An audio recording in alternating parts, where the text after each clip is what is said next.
Hello students, I am Amrita Indoliya, your NEET chemistry mentor. और student, आज अपन क्या स्टार्ट करने वाले हैं? अपना प्रैक्टिस सेट नंबर 2 स्टार्ट करेंगे। अब यहाँ पर प्रैक्टिस क्वेश्चंस में हम लोग आपके साथ में मेजर बात करेंगे किसके, थ्योरेटिकल एस्पेक्ट की बात तो की ही जाएगी, साथ साथ लैंग्वेज क्वेश्चंस की। अब अगर रिवाइज कर ली है पूरी की पूरी फॉर्मूला शीट तो न्यूमेरिकल में बिल्कुल दिक्कत नहीं आनी चाहिए। फिर से वही कहूँगी, रेट लॉस पहचानना आना चाहिए, केपी इनके रिलेशंस पता होने चाहिए। आर्हेनियस इक्वेशन पे सबसे ज़्यादा क्वेश्चन हमें से पूछे गए हैं। प्रीवियस ईयर में भी हम लोगों ने एक क्वेश्चन सेट जो अभी से पहले किया था प्रीवियस ईयर का, वहाँ आपने वो सारे क्वेश्चंस देखे हैं। साथ साथ अगर आपने रिवाइज किए हैं ग्राफ वाली वैल्यूज़, याद है मोल फ्रैक्शन के रिस्पेक्ट में फ्रैक्शन की जहाँ पर अपन ने पूरा ग्राफ पढ़ा था ओवरऑल, आपने देखा कि फ्रैक्शन ऑफ मॉलिक्यूल्स में किससे रिलेट किया जा रहा था? एवरेज काइनेटिक एनर्जी के साथ। तो अगर सारी चीज़ें रिवाइज कर ली है तो चलो स्टार्ट करते हैं इस वाले प्रैक्टिस सेट को। और यहाँ पर अब कितनी गलतियाँ आप करते हो फिर से आपको पता चल जाएगा। गलतियाँ नहीं करनी है, जहाँ नहीं आता है वीडियो पॉज करनी है, आराम से उसको समझना है, नोट डाउन करना है अपनी नोटबुक में और फिर से उसको क्लियर करना है अपने डाउट्स के साथ। चलो तो चलिए स्टार्ट करें क्वेश्चन नंबर 1 के साथ। आ जाइए, क्वेश्चन नंबर 1 में क्या पूछा गया है? The equilibrium constant Kp in the chemical equation, कौन सी इक्वेशन है? H2 + I2 gives twice of HI is determined bye. अब देखो यहाँ पर क्वेश्चन दो तरीके से भी पूछ, दूसरा पार्ट क्या है? एक तो आपसे पूछ लिया कि भाई डिटरमाइन किससे किया जाएगा, किसकी वैल्यू पूछी गई है? Kp की, आप आराम से बता दोगे। और अगर यहाँ पर आपसे पूछा जाए कि चेंज कैसे होगा, Kp की वैल्यू में चेंजेस कैसे दिखेंगे, तो आपको वो पार्ट भी आना चाहिए। तो अपन दोनों रिलेट करें। आपसे पूछा गया है डिटरमाइन बाय, तो आप होल ओवर रिएक्शन को देखिए, H2 + I2 गिव्स 2HI। तो यहाँ सीधा सा समझ में आ रहा है कि जब कभी भी आप कैटलिस्ट की यहाँ बात करेंगे, जो कैटलिस्ट यूटिलाइज किया गया है उसकी वजह से क्या होगी? Kp की वैल्यू डिटरमाइन की जाएगी। तो ये तो हो गया सीधा सा एक थ्योरी बेस्ड आंसर इस क्वेश्चन के अकॉर्डिंग, ये लीजिए। लेकिन अगर आपसे इसी के साथ एक और चीज़ पूछी जाती है कि Kp के अंदर चेंजेस कैसे आएंगे, तो आप इसको कैसे रिलेट करोगे? आओ, सबसे पहले ये पार्ट तो हमारे यहाँ ख़त्म हो गया कि इन्होंने पूछा कि Kp डिटरमाइन कैसे होगा, तो आपने सीधा सा बता दिया व्हेन द कैटलिस्ट यूटिलाइज्ड, उसकी वजह से। अब दूसरा क्वेश्चन मैंने यहाँ पूछ लिया कि Kp में चेंजेस कैसे देखेंगे। तो मुझे एक बात बताओ, रिएक्शन क्या है? H2 + I2 gives twice of HI, ठीक है। और अगर यहाँ पर मैं रेट लॉ लिखूँ तो आप कैसे लिखोगे रेट लॉ को? Kp will be is equals to HI 2 upon H2 upon I2, ऐसे ही लिखते हो। और ये प्रेशर के टर्म्स में है तो आगे P लगा दिया। अब अगर रिलेशन याद है कौन सा? PV is equals to nRT, याद आया? तो नंबर ऑफ मोल्स के रिस्पेक्ट में भी इसको लिख सकते हो, लिख दो। चलो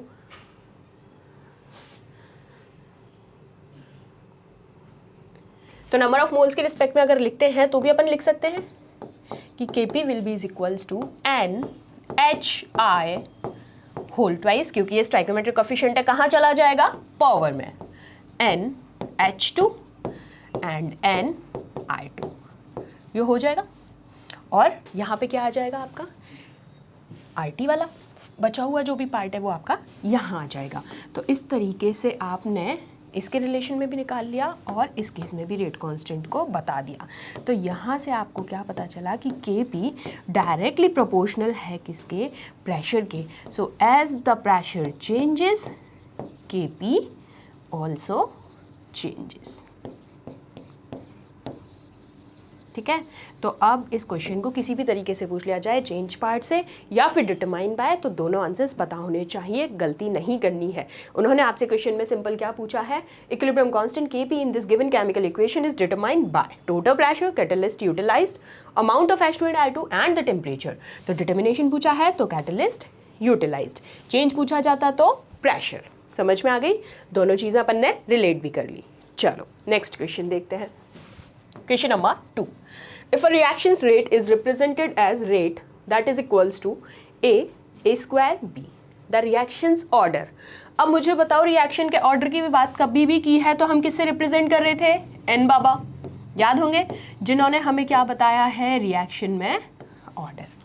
तो इस रेट के लिए अगर चेक किया जाए तो कैसे चेक करोगे? आओ, क्या है हमारी रेट? A2 और B, यही है। अब यहाँ कितना है? 2, यहाँ अगर कुछ भी नहीं है दैट मीन्स 1, तो क्या हो जाएगा 2 + 1 = 3। तो ये क्या हुई, 3 जो है आपका ओवरऑल रेट ऑर्डर हुआ। इस पर्टिकुलर रेट के लिए जो ऑर्डर है वो क्या हो गया, 3। ये लीजिए, सो ऑप्शन नंबर बी। अच्छा, मैं यहीं पर अगर तुमको चेंज कर दूं और मैंने तुमसे पूछ लिया, ये लो, ये वाला पार्ट तो हो गया। अब मैं आपको एक दे रही हूं, a to the power 3, b to the power 0 and c to the power 2। इसके लिए मुझे ऑर्डर बताइए। तो आप क्या करोगे, सिंपल सा, आपको ऑर्डर फाइंड आउट करना है। ये एज इट इज, यहां पर क्या है 3, ये क्या है 0, ये क्या है 2, क्या हो जाएगा 3 + 2, 0 का कोई रोल नहीं है तो 5। तो इस पार्ट के लिए अगर पूछा जाए तो ऑर्डर क्या हो गया 5। तो चेक कर लोगे, बता दोगे। टर्म्स ऑफ आता है x y z, तो क्या कर दोगे x + y + z कर लोगे। बेसिक सा है, बहुत इजी है। चलो नेक्स्ट क्वेश्चन नंबर 3।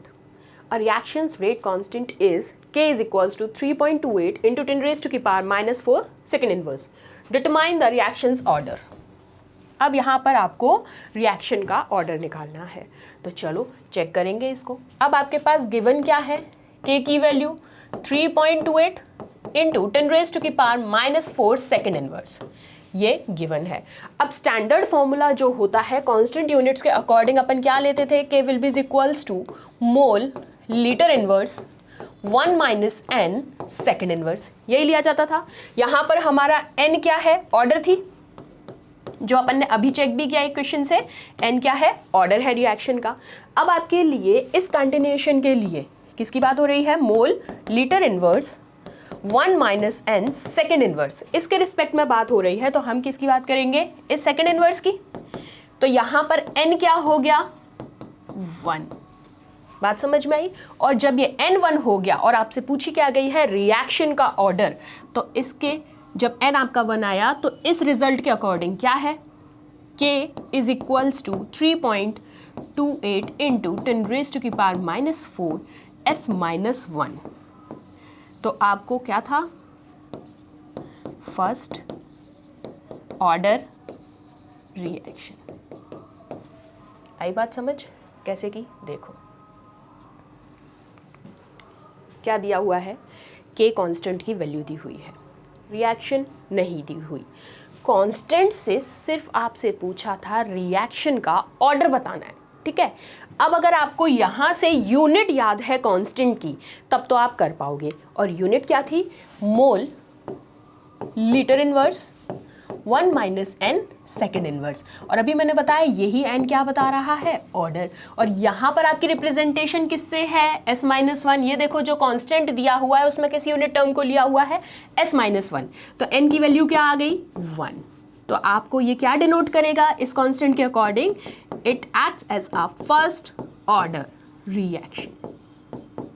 कर लोगे, कहाँ है ऑप्शन में, चेक करते हैं, ये रहा ऑप्शन नंबर ए। आ जाओ। तो इस तरीके से पहचानना है। अब कईयों के दिमाग में तो ये आ गया होगा, अरे यार बोनस मार्क बनेगा, यहाँ देखो कांस्टेंट दिया हुआ है लेकिन रिएक्शन नहीं दी हुई। तो ऐसे बोनस कभी नहीं मिलते, क्योंकि आपके दिमाग से लॉजिक ही नहीं है पूरा, आपके दिमाग में फैक्ट ही नहीं है पूरा। अरे कांस्टेंट की वैल्यू दी गई है, रिएक्शन ऑर्डर पूछा है, यहाँ तुमको यूनिट टर्म दी हुई है, तो तुम्हें ओवरऑल यूनिट कांस्टेंट ही तो देखना था। कांस्टेंट की यूनिट रखो, वहाँ से n की वैल्यू निकालो, ओवरऑल रिएक्शन ऑर्डर आ जाएगा। चलो नेक्स्ट क्वेश्चन देखते हैं। The reaction NO2 + CO gives NO + Ca2 occurs in 2 step. 2 step process अपन ने पढ़ा था, स्लो स्टेप का और फास्ट स्टेप का। अब यहाँ आपको रेट लॉ निकालना है, ठीक है। स्लो स्टेप कौन सी है, twice of NO2 gives NO + NO3, जिसको हमने रिप्रेजेंट किया कांस्टेंट K1 से। सेकेंड स्टेप है हमारी NO3 + CO gives CO2 + NO2, किससे रिप्रेजेंट किया है, K2, that is fast step reaction. अब देखो 2 स्टेप प्रोसेस है, लेकिन आपको यहाँ पर इसके अकॉर्डिंग, इन दोनों स्टेप्स के अकॉर्डिंग रेट लॉ पहचानना है। और रेट लॉ आप किससे पहचानते हैं, ओवरऑल रेट रिएक्शन से। बात याद आई? जब कभी भी हम 1-2 स्टेप प्रोसेस में देख रहे हैं स्लो स्टेप और फास्ट रिएक्शन के दौरान, तो हमें ओवरऑल रेट ऑर्डर कहाँ से मिलता था, रेट लॉ कहाँ से मिलता था? ओवरऑल जब आप चेक करेंगे कि फाइनल स्टेप कौन सी है रिएक्शन की, जहाँ पर आपने देखा है मैक्सिमम वर्क डन हुआ है। इक्विलिब्रियम फेज आपने बिल्कुल ग्राफ में पढ़ा है अगर याद आ गया हो तो, जिसे आप इंटरमीडिएट स्टेट भी कह रहे थे। याद आई बात? बिल्कुल, वहीं से अपन को इसको रिलेट करना है और क्या बताना है? Rate law. तो चलो चेक करते हैं। सबसे पहले कोई भी रिएक्शन हो उसमें एक चीज़ याद रखनी है कि जो स्लोएस्ट स्टेप है वही आपकी RDS कहलाती है, that is rate determining step. पहली चीज़ तो ये, क्या कहा मैंने? किसी भी रिएक्शन में जो स्लो स्टेप रिएक्शन होती है वही RDS कहलाती है। अब आपको क्या निकालनी है? ओवरऑल रिएक्शन रेट ही निकालनी है अपन को। तो अपन किससे निकालेंगे? स्लो स्टेप के दौरान। स्लो स्टेप में कौन सी रिएक्शन है? Twice of NO2 gives NO plus NO3। इस रिएक्शन से रेट लॉ निकाला जाएगा। चलो निकाल लेते हैं। अगर इस रिएक्शन से देखोगे तो ये लो, twice of NO2 equals to NO plus NO3, यही है आपकी स्लो। तो यहां से अगर रेट रूल चेक करोगे तो क्या हो जाएगा? K will be is equals to K1 NO2 whole twice. ये लीजिए क्या होगा? Reactant part. चेक करो इसको, ऑप्शन नंबर डी। कैसे पहचानोगे? अब यहाँ पर कुछ और भी पूछा जा सकता था। ये तो इन्होंने ओवरऑल रेट लॉ आपसे पूछ लिया, हो सकता था आपसे इन बिटवीन इंटरमीडिएट स्टेट भी पूछा जा सकता था, क्योंकि दोनों स्टेप रिएक्शंस आपको दी हुई थी, तो आप वो भी पिक कर सकते हैं। साथ साथ आपसे ये भी पूछा जा सकता था कि यहाँ पर रिएक्टेंट ज़्यादा फेवरेबल होगा या फिर प्रोडक्ट की कंडीशन ज़्यादा फेवरेबल होगी, तो वो आप किससे चेक करोगे? इन दोनों स्टेप से। ठीक है बात? तो क्वेश्चन की लैंग्वेज क्या कह रही है वो सबसे पहले पहचानना है हर क्वेश्चन के अकॉर्डिंग। अब यहाँ तो बहुत इजी था, आपको ओवरऑल रिएक्शन दी हुई है, स्लो स्टेप फास्ट स्टेप दी हुई है और आपसे पूछ लिया कि रेट लॉ बता दीजिए। तो रेट लॉ हम किससे पहचानते हैं? किसी भी रिएक्शन फेज में स्लो स्टेप रिएक्शन ही उसकी रेट डिटरमाइनिंग स्टेप कहलाती है। तो हमें कहाँ से मिला आंसर? इस फर्स्ट वाली रिएक्शन से। ठीक है, आ जाइए। चलो नेक्स्ट क्वेश्चन देखते हैं। Question number 5। What is the rate law for acid hydrolysis of an ester in an aqueous solution such as CH3COO-C2H5? क्या बताओगे अब यहाँ पर? क्या समझ में आया पहले तो क्वेश्चन की लैंग्वेज से? क्या पूछा है? देखो फिर से रेट लॉ पूछा है। किसके लिए पूछा है? एस्टर के लिए। क्या कंडीशन है? एसिड हाइड्रोलिसिस रिएक्शन है, उसके अंदर आपको एस्टर का रेट लॉ बताना है। कैसे बताओगे? जब आपको उसकी रिएक्शन पता होगी। तो सबसे पहले लिखोगे यहाँ पर रिएक्शन किसकी? हाइड्रोलिसिस ऑफ एस्टर की। तो चलो रिएक्शन लिखते हैं। CH3COO-C2H5 plus H2O। क्या आ जाएगा अपने पास? CH3COOH plus C2H5OH। रिएक्शन लिख डाली। सबसे पहले तो ये काम खत्म किया। अब यहाँ पर देखो, मैंने एक रिएक्टेंट लिया है एक्सिस में और रिएक्शन का सीक्वेंस चेंज हो गया है। चेक करो रिएक्शन को। मैंने जो अभी एसिड हाइड्रोलिसिस बताया है, यहाँ पर मैंने सिर्फ एक रिएक्टेंट को एक्सिस में लिया है और पूरा रिएक्शन का सीक्वेंस चेंज हो गया है। ठीक बात? अब यहाँ से देखो, वाटर जो प्रेजेंट है ये एक्सिस में प्रेजेंट है। अब इस वाटर के एक्सेस से क्या फ़र्क पड़ेगा रेट लॉ पर? तो देखो रेट लॉ लिखते हैं, R is equals to K CH3COO-C2H5 and H2। क्या इस रिएक्टेंट पार्ट के लिए रेट लॉ ऐसे ही लिखोगे? तो क्या हो गया इससे? Final R will be is equals to K CH3COO-C2H5। क्यों? क्योंकि आपको यहाँ पर इस H2O से कोई लेना देना नहीं है, ये आपने सिर्फ रिएक्शन पार्ट को दिखाने के लिए यूज़ लिया है। And if it is an axis part तो आपने क्या कर दिया? जस्ट उसको रिलीज आउट। तो देखिए रेट लॉ क्या आएगा एस्टर के लिए? R is equals to K CH3COO-C2H5। Option में देखो कहाँ है ये रहा। आप गलती क्या करते हैं, गलती ये करते हैं रिएक्शन बिल्कुल सही लिखते हैं, बिल्कुल आपने बैलेंस रिएक्शन लिखी है, आपको ये भी समझ में आ गया कि यहाँ पर रिएक्टेंट एक्सिस में लिया गया है, लेकिन आप उसमें वाटर के साथ वाली रिप्रेजेंटेशन से रेट लॉ बता देते हैं। तो ये गलती बिल्कुल भी नहीं करनी है, क्योंकि क्वेश्चन में साफ पूछा गया है कि rate law for an acid hydrolysis of an ester in aqueous solution such as CH3 COOH5 clear लिखा है कि इसके लिए बताना है आपको रेट लॉ। तो लैंग्वेज को अच्छे से पिक करना है। आगे आंसर ऑप्शन नंबर ए। चलो नेक्स्ट क्वेश्चन पे। Question number 6, the number of molecules of the reaction involved in a single state of a reaction indicate. क्या क्वेश्चन है, कितने नंबर ऑफ मॉलिक्यूल्स होते हैं एक रिएक्शन में जब वो सिंगल स्टेट रिएक्शन शो कर रहा है। पहला ऑप्शन है order of the reaction, molecularity of the reaction, rapid state of the reaction और रिएक्शंस हाफ लाइफ। तो आप मुझे एक चीज़ बताइए, जब कभी भी आप सिंगल स्टेप की बात कर रहे हैं तो वहाँ पर total number of reacting molecules ही क्या बता रहे हैं, RDS यानी कि रेट डिटरमाइनिंग स्टेप को बता रहे हैं। पहली चीज़ तो कौन सा वाला प्रोसेस हो गया, वही स्लो स्टेप रिएक्शन वाला। तो ये जो कंडीशन होती है स्लो स्टेप RDS वाली, इसी को कहा जाता है बेटा मॉलिक्यूलरिटी ऑफ द रिएक्शन। तो देखिए एक नया नाम आपको यहां पर मिला है, क्या मिला है, मॉलिक्यूलरिटी ऑफ द रिएक्शन। तो बिल्कुल किसी भी लैंग्वेज में आंसर पूछा जा सकता है, या तो वो सीधा लिख देते, ऑप्शन ये भी बन सकते थे RDS, slow step, molecularity and all of the above. तो आंसर क्या होता, ऑल ऑफ दी अबव, क्योंकि सबका नेम वही है, सिर्फ आपको डिफ्रेंशिएट करना है। आ गया, आ जाओ, कर लोगे। यहाँ तक की चर्चा क्लियर है। सोचो एक बार, क्या कहा मैंने, कितना इजी क्वेश्चन था। देखो पूछा है number of molecules reaction involved in a single state, इससे ही पहचान लेना था।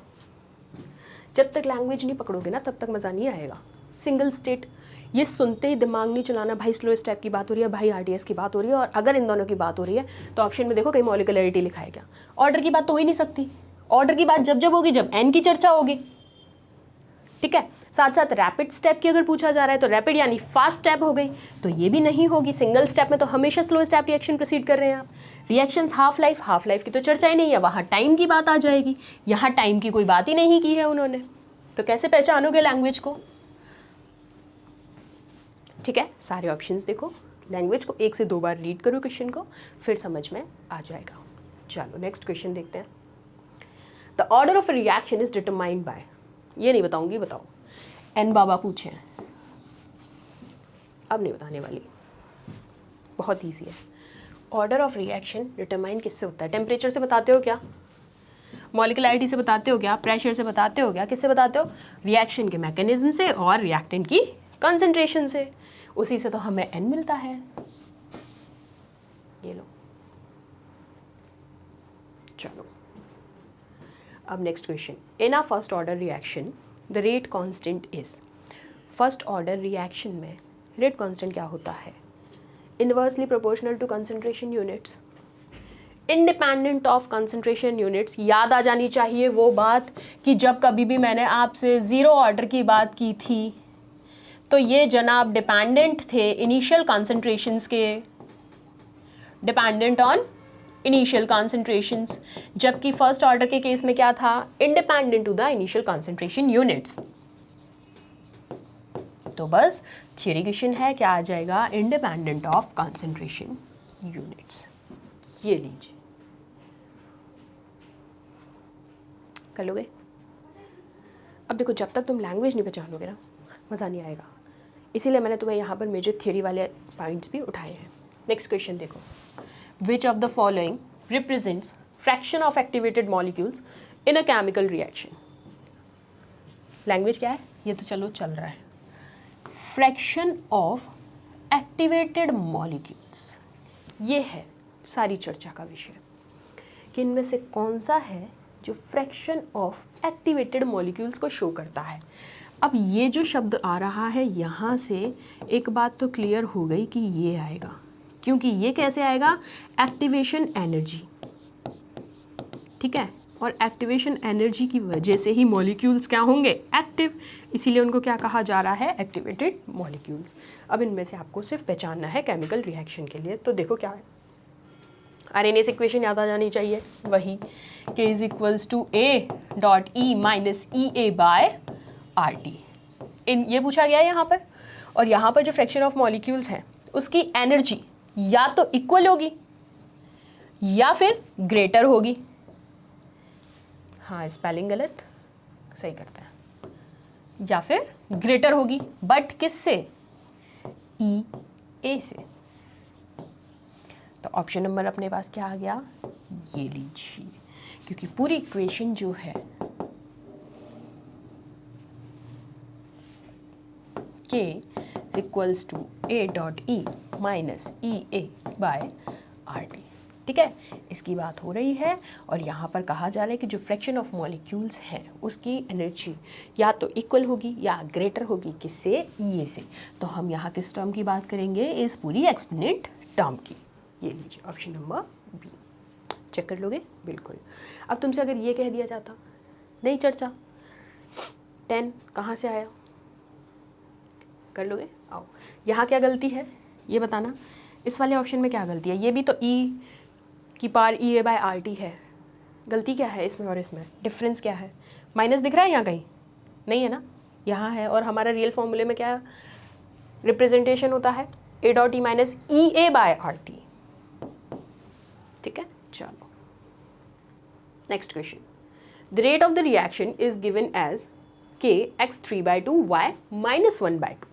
सबसे पहले पावर्स में आप सिंबॉलिक रिप्रेजेंटेशन देखो, यहाँ प्लस में है, यहाँ माइनस में है, ये प्लस ये माइनस।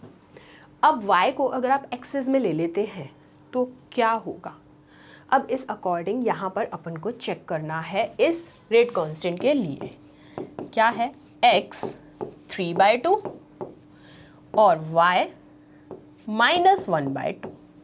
तो देखो पहली चीज़ तो यहाँ पर आपके पास दो आंसर्स आने चाहिए, क्योंकि एक तो overall rate of reaction check करोगे सबसे पहले आप, और फिर उस ओवरऑल से y को एक्सेस में ले जाके चेक करोगे, ठीक है। तो 1 to 1 चेक करते हैं। सबसे पहले क्या करोगे, रेट लॉ लिखो इस रिएक्शन के लिए। क्या है रेट लॉ, अपन को गिवन है, rate is equals to K x की पावर 3/2 y की पावर माइनस 1/2, ठीक है, लिख लिया। अब अगर अपन ऑर्डर लिखते हैं विद रिस्पेक्ट टू x तो क्या आ गया, 3/2, और विद रिस्पेक्ट टू y में अगर बात करूं तो आपका ऑर्डर क्या आ गया, माइनस का 1/2। पहली चीज तो ये, यहां तक अपन ने कर लिया। अब यहां से ओवरऑल ऑर्डर निकाल लें, चलो ओवरऑल ऑर्डर निकालेंगे तो क्या हुआ, 3/2 माइनस का 1/2, चलो चेक कर लो, आपके पास आ गया 1। तो यहाँ से सबसे पहले तो ऑर्डर निकाला अपन ने कि ऑर्डर आ गया 1, तो उसके अकॉर्डिंग ऑप्शन चेक करते हैं कि ओवरऑल ऑर्डर तो रिएक्शन का आ गया 1। अभी क्वेश्चन हुआ है आधा, लेकिन आपसे क्वेश्चन में क्या पूछा है, y को एक्सेस में लेने पर क्या फर्क पड़ेगा। अब y की एक्सेस करते हैं, तो देखो अब मैंने y को एक्सेस में लिया तो रेट क्या हुई, इंडिपेंडेंट हो गई कंसंट्रेशन के। अब जैसे ही इंडिपेंडेंट हुई तो आपने y को क्या कर दिया, कांस्टेंट कर दिया। रेट इक्वेशन क्या आ गई, फिर कंडीशन क्या थी, y एक्सेस में है, ठीक है। और जैसे ही आपने इसको यहाँ एक्सेस में किया तो ये लीजिए, ठीक है। तो आप रेट इक्वेशन लिखेंगे, दैट इज K x 3/2। तो आ गए हमारे पास 2, तो ये भी चेक करते हैं। तो ये लीजिए, ओवरऑल ऑर्डर चेक किया, 1 आया, फिर हमने रेट चेक की y को एक्सेस में लेके। अगर x को एक्सेस में लिया जाता तो क्या आ जाती, y के टर्म में आंसर आता, ये आता। लेकिन कंडीशन है y एक्सेस करना है तो आंसर क्या आएगा, x के रिस्पेक्ट में, दैट इज 3/2। तो इसके अकॉर्डिंग हमारे दो ऑप्शंस, इसके अकॉर्डिंग नहीं, ऑप्शन हमारा इसके रिस्पेक्ट में पूछा है तो यही होगा, लेकिन आपने ये भी चेक किया है साथ साथ, इसलिए मैंने दोनों बताए हैं। यहाँ आ जाओ, कर लोगे, देख लो एक बार, समझ लो, लिख लो, कुछ नहीं किया है, रेट लिखी है, x की वैल्यू लिखी, y की लिखी, ओवरऑल निकाल लिया, बेसिक सी मैथ है, 1 आ गया। क्या था ये, ओवरऑल रेट ऑर्डर। और यहाँ से y को लिया एक्सेस में, एक्सेस ले लेती कांस्टेंट, तो किसके टर्म में आ गया, x के टर्म में। चलो next, consider the following figure and mark the correct option. Reactant से प्रोडक्ट बन रहा है, बीच में एक्टिवेटेड कॉम्प्लेक्स भी बन रहा है जिसको आप इंटरमीडिएट कॉम्प्लेक्स भी कहते हो।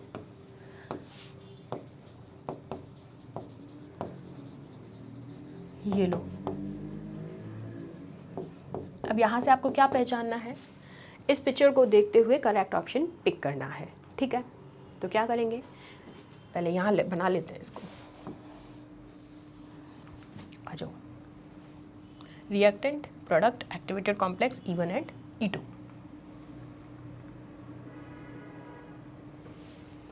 यहाँ आ गई आपकी एनर्जी, ये आ गया रिएक्शन कोऑर्डिनेट, ठीक है। ये हो गया आपका रिएक्टेंट, ये हो गया आपका प्रोडक्ट।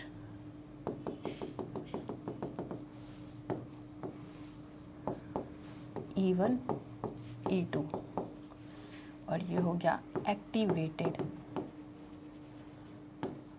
कॉम्प्लेक्स। यही कहा है ना इसने फिगर में, देखो भाई और कुछ गड़बड़ वाली बात तो की नहीं है, यही बनाया बिल्कुल, ठीक है। चलो अब इस फिगर को यहाँ से देख लेंगे। Activation energy of the forwarding reaction is E1 and E2 and the product is less stable than the reactant। Correct ढूंढना है। पहली लाइन एकदम करेक्ट है कि एक्टिवेशन एनर्जी फॉरवर्ड रिएक्शन की क्या है, E1 प्लस E2, और वो लेस स्टेबल है किससे, रिएक्टेंट से। सही कंडीशन है ये तो। दूसरी चेक करते हैं। Activation energy of forwarding reaction is this and product is more stable than the reactant, no. Activation energy of both forward and backward reaction is this backward की तो हो ही नहीं सकती ज़्यादा, तो आंसर तो पहली लाइन में ही समझ में आ गया। ये देखो रिएक्टेंट प्रोसीड कर रहा है फॉरवर्ड डायरेक्शन में और यहाँ पर प्रोडक्ट लेस स्टेबल है, this is your product part, किससे, रिएक्टेंट से। तो ऑप्शन नंबर ए करेक्ट ही आपको यहाँ पिक करना था। So E1 and E2 since energy of reactant is less than the product, तो the product is less stable than the reactant। क्या है, वाइस वर्सा रिलेशनशिप याद रखोगे बिल्कुल कि जो रिएक्टेंट्स की एनर्जी है वो लेस है प्रोडक्ट से, इसलिए प्रोडक्ट लेस स्टेबल है किससे, रिएक्टेंट से, क्योंकि वो ऑलरेडी वीक है, वीक से प्रोडक्ट बन रहा है, ठीक है। चलिए next, the rate at which a substance reacts depends upon its. वो रेट बतानी है यहाँ पर जिस पे सब्सटेंस रिएक्ट कर रहा है और डिपेंड करता है किस पे, इक्विवेलेंट मास पे, मॉलिक्यूलर मास पे, एक्टिव मास पे या फिर एटॉमिक मास पे। मुझे एक बात बताओ, ये क्या पूरी काइनेटिक्स में सुने थे अभी तक? बिल्कुल नहीं। हम बार बार चीख के एक ही बात कर रहे थे, एक्टिव मास। तो कोई भी रेट है जहाँ पर सब्सटेंस रिएक्ट कर रहा है वो किस पे डिपेंड करेंगे, बिल्कुल उसके एक्टिव मास पे। ये लीजिए next question, when a biochemical reaction is carried out in a laboratory from outside at the human body in absence of an enzyme, then of reaction obtained is 10 raised to the power minus 6 times. Then the activation energy of a reaction in presence of an enzyme। अब देखो एक condition दी हुई है, absence वाले case में 10 raise to की power minus 6 times है। अब आपको दूसरी कंडीशन पूछी गई है, एंजाइम की प्रेजेंस में आपको ये बताना है, क्या है ये, एक्टिवेशन एनर्जी। तो देखिए आपके पास 4 ऑप्शन है, अपन चलते हैं अपने पार्ट पर। जब कभी भी बायोकेमिकल रिएक्शन की बात होगी, जब आप लेबोरेटरी की बात कर रहे हैं ह्यूमन बॉडी की एब्सेंस एंजाइम में, तो ये तो आपको गिवन है। अब आपको बतानी है एनर्जी किस में, प्रेजेंस में। तो क्या करोगे, यहाँ पर ये जो डिफरेंस होगा लेबोरेटरी वाली से, क्यों होगा डिफरेंट, क्योंकि यहाँ पर आप केमिकल रिएक्शन याद हो, अरेनियस वाली K is equals to A dot E minus E A by R T, इसको यहाँ पर रिलेट करोगे तो ये लीजिए यहाँ पर ई ये डिफरेंट होगी लेबोरेटरी में जो ऑब्टेन हुई उससे, क्योंकि activation energy in laboratory in absence of enzyme और out of laboratory presence of enzyme, तो दोनों डिफरेंस देखे जाएंगे। आप उसमें एक्सटर्नल कंडीशंस प्रोवाइड कर रहे हैं, बात समझ में आ रही है? यहाँ एंजाइम नहीं थी लेकिन लेबोरेटरी कंडीशंस थी, यहाँ एंजाइम है और सेम कंडीशन है कि आपको लेबोरेटरी के बाहर ही चेक करना है, तो आप चेक कर लीजिए, डिफरेंट होगी। कुछ नहीं था, तुमको यहाँ पर क्या रिलेट करना है, देखो कंडीशन दी, मैं बताती हूँ, इसको शॉर्ट में समझो। जो स्टेटमेंट दिया है इतना बड़ा, इसको शॉर्टाइज कर लेते हैं। बायोकेमिकल, इतना बड़ा लैंग्वेज से भागने की ज़रूरत नहीं है। पहली कंडीशन है, sorry, lab outside human body, ठीक है, साथ साथ एब्सेंस एंजाइम, क्या दी हुई है, दिस। अब आपसे पूछी है सेम कंडीशन,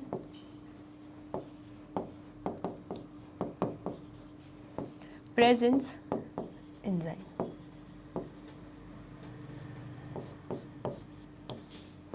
पूछा क्या है, EA, तो ये बिल्कुल डिफरेंट होगी इससे।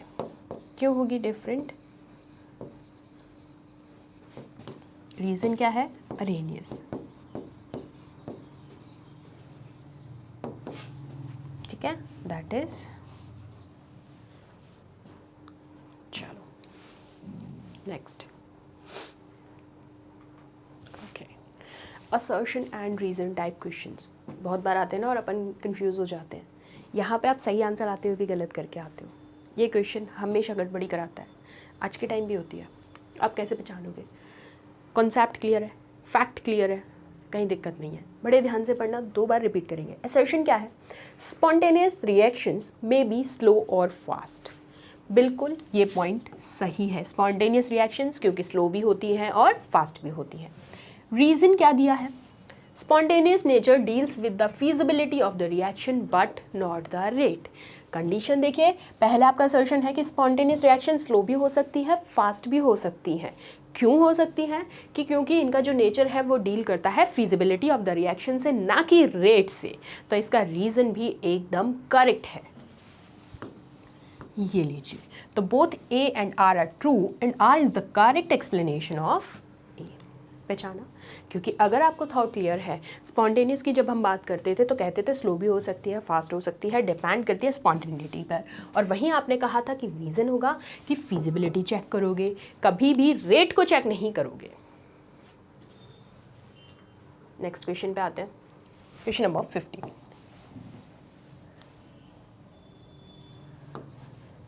Lesser the activation energy greater the rate of reaction.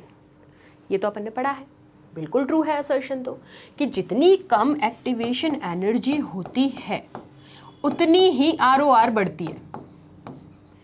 ये तो सही है। अब रीज़न देखते हैं कि एक्टिवेशन एनर्जी जो होती है रिएक्शन की वो इंडिपेंडेंट होती है टेम्परेचर के। जी नहीं, ये रीज़न इसका नहीं है।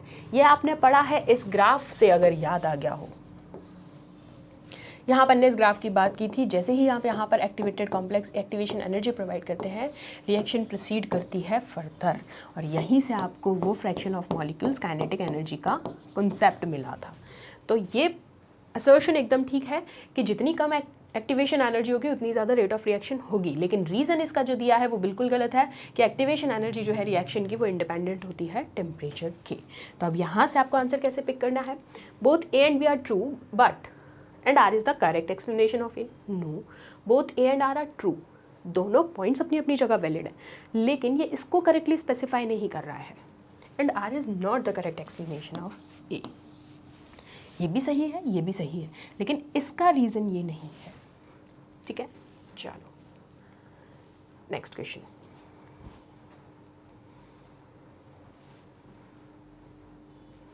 आ गई चर्चा समझ में?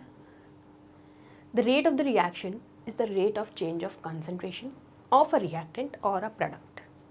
फिर से सुनो, दोबारा रिपीट कर रही हूँ कि जो रेट है रिएक्शन की वो रेट ऑफ चेंज है कंसंट्रेशन का, किस किस का, रिएक्टेंट और प्रोडक्ट का। ठीक है, रीज़न क्या है कि रेट ऑफ रिएक्शन कांस्टेंट होती है जब तक कि रिएक्शन कंप्लीट नहीं हो जाती। कंडीशन देखिए, पहली चीज़ फिर से कि रिएक्शन रेट चेंज है, कैसे चेक करोगे? आपको पता है कि रेट ऑफ रिएक्शन कभी भी कांस्टेंट नहीं हो सकती कंप्लीशन के दौरान। साथ साथ क्यों नहीं हो सकती? क्योंकि रेट डिपेंड करती है कंसंट्रेशन पे, किसकी? रिएक्टेंट की पे, जो टाइम के साथ साथ डिक्रीज होती जाती है। This is the major reason और कॉज। क्या कहा मैंने? फिर से सुनिए कि जो रेट ऑफ रिएक्शन है वो कभी भी कांस्टेंट नहीं होगी during the completion of the reaction. क्यों नहीं होगी? क्योंकि रेट डिपेंड करती है किस पे? रिएक्टेंट की कंसंट्रेशन पे, और वो टाइम के साथ साथ डिक्रीज होती जाती है। तो अब यहाँ पर अपन को करेक्ट आंसर ढूंढना है। तो ए ट्रू है कि रेट रिएक्शन की चेंज होती है कंसंट्रेशन ऑफ रिएक्टेंट और प्रोडक्ट के साथ, लेकिन आर जो है, जो रीजन है इसका, वो बिल्कुल गलत है यहाँ पर कि वो कंप्लीशन के दौरान कांस्टेंट हो जाएगी, नहीं हो सकती। तो ये लीजिए ऑप्शन नंबर सी। चलो नेक्स्ट देखते हैं। The overall order of the reaction is the sum of the exponents of all the reactants in the rate expression. Pick करो, क्या कहा है? रिएक्टेंट्स के रिस्पेक्ट में। और reason, there are many higher order reactions. तो चलो दोनों चीज़ को रिलेट करते हैं। इन्होंने कहा, अब आप पिक कीजिए, उन्होंने कंडीशन क्या दी है कि overall order sum of exponents होता है सिर्फ रिएक्टेंट्स का, ये कहा है। ये बात बिल्कुल ट्रू है, लेकिन रीज़न जो है कि मैनी हायर ऑर्डर रिएक्शंस हो सकती हैं, नहीं, ये इसका रीज़न बिल्कुल भी नहीं है। क्या है इसका मेन रीज़न? कि जो रिएक्शंस होती हैं हाई ऑर्डर की, वो बहुत ही रेयर होती हैं, क्योंकि वहाँ पर लार्ज नंबर ऑफ मॉलिक्यूल्स के कोलिजन्स की कंडीशन जो होती है वो कम होती जाती है। That means reactions of higher order जो है, मैंने अभी कहा क्या है? रेयर है। क्यों? क्योंकि वहाँ पे लार्ज नंबर ऑफ मॉलिक्यूल्स जो होते हैं वो एक साथ आते हैं और कोलिजन कम हो जाते हैं। ये होगा इसका करेक्ट रीज़न, ना कि ये कि वो बहुत सारे हाई ऑर्डर रिएक्शंस को फॉलो करते हैं। So A is true but R is false.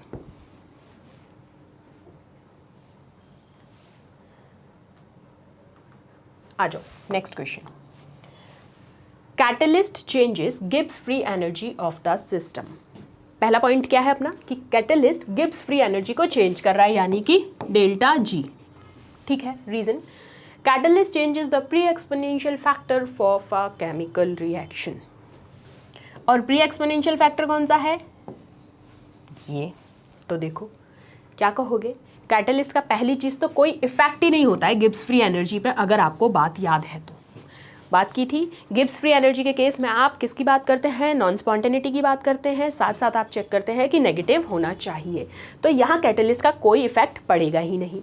साथ साथ आप ये कहेंगे कि जो प्री एक्सपोनेंशियल फैक्टर है वो किसके रिस्पेक्ट में बात की जाएगी? केमिकल रिएक्शन के केस में।